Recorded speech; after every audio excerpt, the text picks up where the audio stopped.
स्वागत करते हैं आपका हमारे चैनल के अंदर। जैसा कि आप दोस्तों जानते ही हैं, सोशल मीडिया पे एक खबर ज़्यादातर वायरल हो रही है फ़िलहाल। जिस तरह से अगर हम बात करें, जिसको लेकर दोस्तों मैं आपको बता दूं कि एक इंसान की जहरीली मानसिकता और एक इंसान की दोस्तों मैं आपको बता दूं कि क्या सोच है किसी भी धर्म के मुताबिक, ये खुलकर सामने आती है। दोस्तों, वो अलग बात है कि जिस तरह से जो शख्स वहाँ नमाज़ पढ़ रहा था वो सही था या गलत था, उसका पैमाना जांच का अलग है। और सौतेला सलूक सोशल मीडिया पे जिस तरह से चल रहा है और जिस तरह से पुलिस ने जो वहाँ पर किया है, वो संवैधानिक है या गैर संवैधानिक है। अगर हम इसके ऊपर बात करें, सबसे पहले मैं आपको बता दूं कि जो घटना हुई है कल, एक शख्स या फिर मुस्लिम लोग जो है तो नमाज़ पढ़ रहे थे और वहाँ पर पुलिस आती है और सीधी तौर पर जो समझाने के बजाय वो शख्स सीधी तौर पर जो पुलिस वाला था उसको वो जो तो नमाजियों को लाते मारना शुरू कर देता है। ये एक तरह से देखा जाए तो मैं आपको बता दूं कि इंसानियत के तौर पर भी ये गैर इंसानी अमल था। एक इंसान के तौर पे बात कर रहा हूँ। अब दोस्तों मैं आपको बता दूं कि पुलिस वहाँ क्या कर रही थी। पुलिस अपनी ड्यूटी कर रही थी, ये बात सही है। लेकिन अगर पुलिस ड्यूटी कर रही है तो भारत के अंदर इसके लिए दोगला सलूक क्यों हो रहा है। मुस्लिमों को जहाँ पर भी नमाज़ पढ़ते देखते हैं, कुछ भी करते देखते हैं, तो उनके ऊपर इस तरह से चीज़ें होती है। हम जस्टिफाई नहीं कर रहे हैं। लेकिन दोस्तों मैं बता दूं, अदर धर्म अदर कास्ट के लोग जब जो है तो रोड जाम कर देते हैं, सड़क जाम कर देते हैं, बड़े बड़े भोंगे लगा देते हैं, तब ये लोग कहा जाते हैं। लेकिन इस तरह से जो हुआ है एक इंसानियत के तौर पर नहीं होना चाहिए था। लेकिन अब दोस्तों खबर ये आ रही है कि दिल्ली पुलिस और जो है तो उसकी गंभीरता से जांच कर रही है। ज़रूर है, करना भी चाहिए। मैं आपको बता दूं, दिल्ली पुलिस के एक जवान द्वारा सड़क पर नमाज पढ़ रहे लोगों को पीटते हुए देखे जाने पर पुलिस अधिकारियों ने कहा, आज इंद्रलोक में हुई घटना में वीडियो में दिख रहे पुलिस चौकी प्रभारी को तत्काल प्रभाव से निलंबित कर दिया गया है। आवश्यक अनुशासनात्मक कार्रवाई की गई है।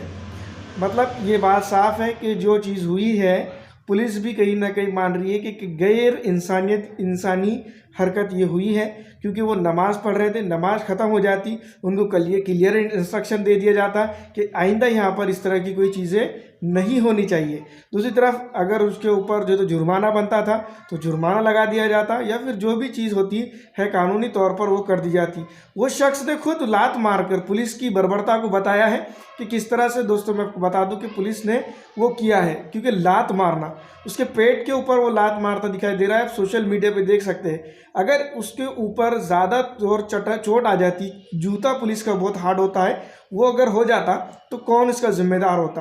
अब दोस्तों मैं बता दूं कि ये हुआ है दिल्ली और ANI हिंदी न्यूज़ की तरफ से अगर बात करें तो मैं बता दूं कि ये उन्होंने कहा है। दूसरी तरफ दिल्ली के जो तो ANI की तरफ से मैं बता दूं एक और DCP की तरफ से जो तो एक बयान आया है, कल ही बयान आ चुका था। दिल्ली इंद्रलोक घटना पर उत्तर दिल्ली के DCP मनोज कुमार मीना ने कहा, वीडियो में दिख रहे पुलिसकर्मी के खिलाफ कार्रवाई की गई है, चूँकि प्रभारी को तत्काल प्रभाव से निलंबित कर दिया गया है। आवश्यक अनुशासनात्मक कार्रवाई भी की गई है।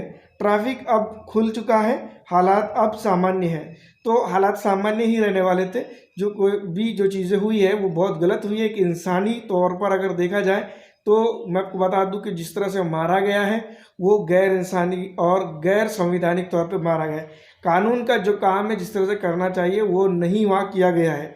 और जिस तरह से मैं आपको बता दूं पुलिस का रवैया भी दिखा दिया गया है, क्योंकि हिंदुस्तान के अंदर दो हिंदुस्तानी जो तो मतलब हिंदुस्तान के अंदर वो हिंदुस्तानी ही थे जिनको लात मारी जा रही थी, और जो लात मार रहा था वो भी ये एक बहुत ही जो है तो घटिया अमल जिसको हम कह सकते हैं, या फिर जिस तरह से नहीं किया जाने वाला अमल है। दूसरी तरफ हम बात करेंगे इसको लेकर, अमूमी तौर पर जो है तो क्या होता है, पॉलिटिकल पार्टियां इसके ऊपर आकर बयान देती है। लेकिन दोस्तों मैं आपको बता दूं, अखिलेश सिंह यादव ने कहा प्रार्थनाओं पर प्रहार अच्छी नहीं है। अच्छा नहीं है।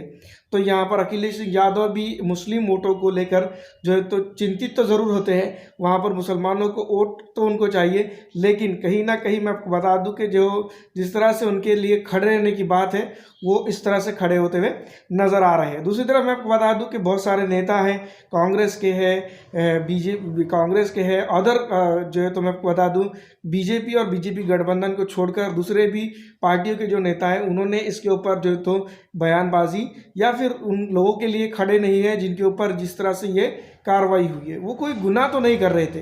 ये बात सही है कि वहाँ ट्रैफिक जाम हुआ होगा, ट्रैफिक जाम हुआ है तो उसके लिए कुछ कार्रवाई है, उसके लिए दंडात्मक तरीके हैं कोर्ट के या जो भी चीज़ें हैं। लेकिन इस तरह से भारत के अंदर जो है तो दोगला रवैया जो अपनाया जा रहा है, जिस तरह से मैं आपको बता दूं कि एक विशेष धर्म के लोगों को आसानी से छोड़ दिया जाता है और इन लोगों को जिसको इस तरह से मारा जाता है या पीटा जाता है। तो यहाँ पर ये भी चीज़ कर सकती थी पुलिस, उस वक्त जो है तो उनको दंड लगा देती नमाज़ पढ़ने के बाद या उससे पहले, या फिर उसको पहले ही यहाँ पर जो है तो क्लियर तौर पे यहाँ मना कर देती। इसके ऊपर भी जो है तो तमाम तर पॉलिटिकल पार्टियों के नेता खामोश नज़र आए। लेकिन कहीं ना कहीं मैं आपको बता दूं कि जिस तरह से ऑल इंडिया मजलिस इत्तेहादुल मुस्लिमीन के सदर बैरिस्टर असदुद्दीन अवैसी साहब हमेशा से अपनी बात रखते हैं, उन्होंने भी इसके ऊपर अपनी बात रखी। जो पुलिस वाला नमाजियों को लात मार रहा था उसे तो सस्पेंड कर दिया गया है, लेकिन हम सब जानते हैं उसे इतनी हिम्मत इसलिए ली आई है क्योंकि समाज के एक बड़े हिस्से में अब मुसलमानों के साथ ऐसा सलूक करना गर्व की बात हो चुकी है। घर की बात हो चुकी है, पुलिस वाले की गुलपोशी होगी और शायद उसे भाजपा वाले अपना कैंडिडेट भी बना दे। जो लोग सड़क अधिकार रक्षक बन रहे हैं वो ये बताए कि गुड़गांव में तो मुसलमान पुलिस परमिशन से एक खाली प्लाट में नमाज पढ़ते थे, संघियों को वो भी नहीं पचा।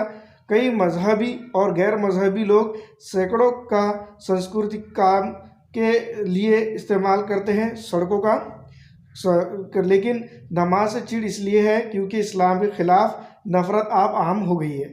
इस तरह से दोस्तों असदुद्दीन अवैसी साहब ने कहा, और उन्होंने और भी जो तो कहा है, ये तो उनकी खुद के ऑफिशियल ट्विटर अकाउंट पे जो तो मैं आपको बता दूं प्रेस ट्रस्ट ऑफ इंडिया के अंदर भी उन्होंने जो है तो कैप्शन दिया गया है, video here is what AIM leader Asaduddin Owaisi said on namaz incident that took place in Delhi Inderlok yesterday. This incident has shaken everyone. It's tell how much dignity and respect Muslim I have to ask the Prime Minister, BJP people, the man who was insulted belong to which family? मतलब कि कुछ दिनों पहले जिस तरह से परिवार की बात चल रही थी, जो उन शख्स को इंसल्ट कर रहा है वो कौन से परिवार का था और जो इंसल्ट हो रहा है वो कौन से परिवार का था, आप हमें बताएं, प्राइम मिनिस्टर को उन्होंने कहा है। सीधी तौर पर मैं बता दूं MIM नेशनल ने भी लिखा है, दिल्ली में जुमा की नमाज के दौरान हालात सजदा में मुसलमान को एक पुलिस अधिकारी जो वर्दी में थे पीछे से लात मारकर और दूसरे मुसल्लियों को धकेल कर साफ जाहिर कर दिया कि किस तरह के मुसलमान के खिलाफ नफरत पैदा कर दी गई है। नरेंद्र मोदी जी बताए कि भारत के मुसलमान का ताल्लुक किस परिवार से है, बैरिस्टर असदुद्दीन अवैसी साहब का कैप्शन दिया गया। और वहीं मैं आपको बता दूं News 24 के अंदर पुलिस ने भी पुलिस के जो बयान दिया गया उसको उन्हें कोटेड किया गया, गंभीरता से जांच की जा रही है, आरोपी पुलिसकर्मी को सस्पेंड कर दिया गया है, दिल्ली पुलिस ने ये बात कही है। दूसरी तरफ मैं आपको बता दूं कि भारत जोड़ो न्याय यात्रा निकालने वाली कांग्रेस पार्टी की तरफ से या राहुल गांधी की तरफ से खास करके अब तक के कोई ऐसा बयान नहीं आया है उस शख्स के लिए या उन लोगों के लिए, लेकिन उनके वोट तो इनको चाहिए। तो ये चीज़ जो हुई है ये गलत है। और जो है तो मैं आपको बता दूं पुलिस अपना काम कर रही थी, ये बात सही है, लेकिन दोस्तों मैं आपको बता दूं कि जिस तरह से लात मार रही थी, जिस तरह से लात मारी गई है, क्या ये कार्यक्रम भारत की पुलिस के स्टेटमेंट में आता है या नहीं। दोस्तों मैं आपको बता दूं कि ये कोई सीरियस या क्रिमिनल ऑफेंस तो नहीं था जिसको लेकर जो तो जिस तरह से बवाल मचाया गया है, लेकिन अब यहाँ पर जो है तो पुलिस अपना काम कर रही है। जिस तरह से सोशल मीडिया पर इसकी हवा बनाई जा रही है ये गलत है। हमारे जो है तो पुलिस हैं वो अब जांच कर रही हैं, जिस तरह से जांच होंगी उसके बाद निकल के सामने आएगा कि क्यों क्या हुआ है, किस तरह से हुआ है। तो ये तमाम तर चीज़ें जो तो अभी चल रही हैं, लेकिन इस तरह से ये चीज़ हुई है ये काफ़ी शर्मसार करने वाली है। हमारे जैसे मुल्क के लोगों के लिए क्योंकि भारत हर सभ्यता को मानने वाला एक देश है, जिसके अंदर मैं आपको बता दूं कि हिंदू रहता है, मुसलमान रहता है, क्रिश्चियन रहता है, सिख रहता है, ईसाई रहता है और कई किस्म के मज़हब जो है तो इसके अंदर रहते बसते खाते पीते आए हैं और एक दूसरे के त्यौहार सेलिब्रेट करते आए। वो सिर्फ नमाज ही पढ़ रहा था, जिसके चलते जो है तो ट्रैफिक जाम हुआ था। कुछ लोग, हमने खुद देखा है, जब नमाज चलती है तो कुछ लोग खास करके रुक जाते हैं और अजान होती है तो खास करके रुक जाते हैं, लेकिन ये पुलिस वाले ने अगर ट्रैफिक थोड़ा सा डाइवर्ट या फिर उन लोगों को जो नमाज पढ़ रहे थे संवैधानिक तौर पर जो तो उनके ऊपर फाइन लगा दिया जाता, तो शायद आइंदा ये चीज़ें नहीं होती। आपको क्या लगता है, हमें कमेंट करके ज़रूर बताइएगा।